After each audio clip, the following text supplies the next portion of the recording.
My brother was killed 16 years ago in 2002. He was with the Detroit Police Department, and he was shot and killed. He was shot in the back of the head when he was arresting someone. He was putting somebody in cuffs, and the guy's brother-in-law came up behind him and shot him in the back of the head because he didn't want him to go to prison.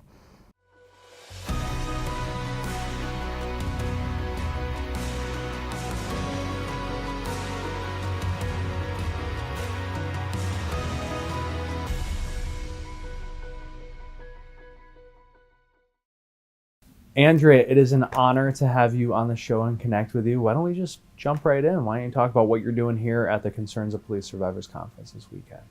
I am here because one of the things I really am passionate about is helping coworkers.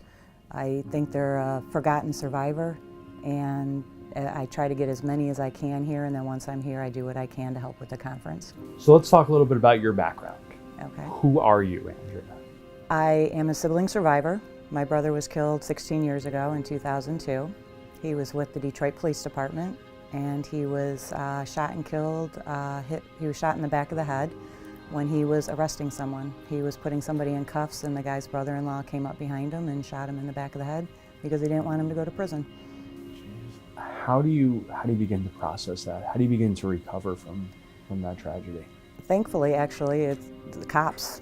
I went to the retreat within the first year of his death, met other sibling survivors, and it's one thing I'm learning this weekend, and I've come to this conference, this is my 4th time.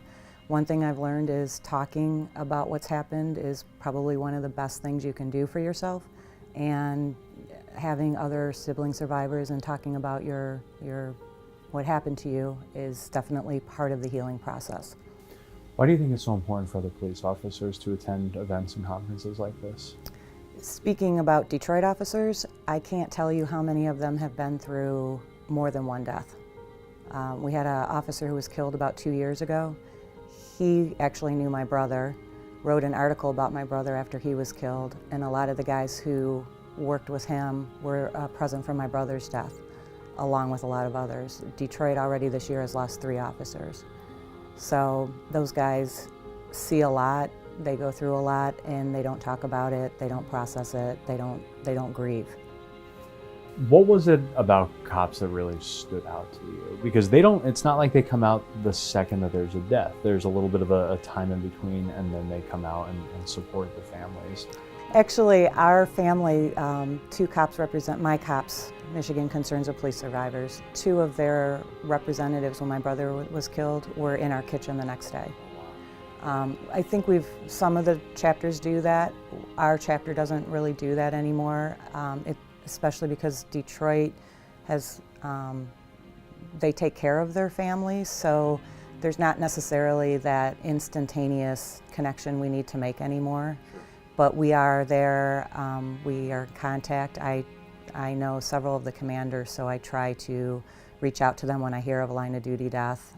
If I don't know someone, I try to find someone who will connect me. I have an inside person because my brother-in-law is a commander with Detroit, so I utilize him a lot. No doubt. Andrea, tell me a little bit about what your brother was like. He was adventurous, type A personality, as they all are. Loved his job.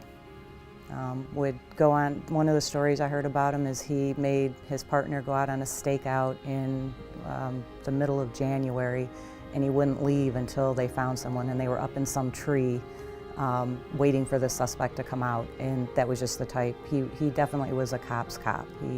He loved his job. What do you hope people take away from hearing some of these stories about those who you've lost? My biggest thing is to make sure they're never forgotten. I do all I can to make sure my brother's not forgotten. My sibling survivor friends, I always reach out to them on their end of watch days, let them know that their officers aren't forgotten and they didn't die for nothing. And why do you think it's so important that people help support this organization? Because it does a lot of good for survivors. I wouldn't be where I am today. I consider myself a pretty happy person, and I wouldn't be there if I hadn't had the cops counselors that I was able to speak to, the cops staff that supports us during the retreats and throughout the year, National Police Week, that kind of thing, and the survivors that I've met that support me. No doubt. Andrea, thank you so much for coming out and Thank sharing your you. story. Guys, thanks for taking the 2 seconds to hit the share button on this video. Thank you all so much for watching. God bless America.